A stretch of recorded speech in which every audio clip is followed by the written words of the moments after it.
Hi అండి, అందరికీ నమస్తే. ప్రతిరోజు కూడా ఏదో ఒక క్షణాన, ఏదో ఒక నిమిషాన, లేదు అంటే ఈ జీవితంలో ఎప్పుడోకప్పుడు సంకల్పం అనే వర్డ్ వినే ఉంటారు మీరు.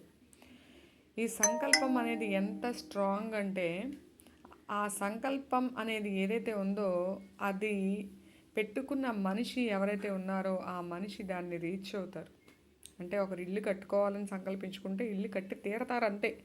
అలాగే ఐపీఎస్ జాబ్ సెలెక్ట్ అవ్వాలి, నేను ఐపీఎస్ చెయ్యాలి ఆ జాబ్ అనంటే ఖచ్చితంగా ఐపీఎస్ జాబ్లో సెలెక్ట్ అవుతారు. అలాగే బ్యాంక్ జాబ్, అలాగే 10 lakhs నెలకి శాలరీ సంపాదించాలి, లేదు అంటే 10 crores ఆస్తి సంపాదించాలి. అట్లా ఇలా చెప్పుకుంటూ పోతే చాలా ఎగ్జాంపుల్స్ ఉంటాయి. లెందీ అయిపోతుందండి వీడియో. సో ఇట్లా సంకల్పం అనేది ఎంత స్ట్రాంగ్ అయినప్పుడు మనమందరం హెల్తీగా ఉండడానికి ఏం చేయాలి అనేది ఎందుకు సంకల్పంగా తీసుకోవట్లేదు? సంకల్పంగా తీసుకుని హెల్తీగా ఉండడానికి ఏ టైప్ ఆఫ్ ఫుడ్ తినాలి, ఏ టైప్ ఆఫ్ ఫుడ్ తింటే మనం హెల్తీగా ఉంటాము అనేసి మనం ఎందుకు సంకల్పం తీసుకోవట్లేదు ఆలోచించండి.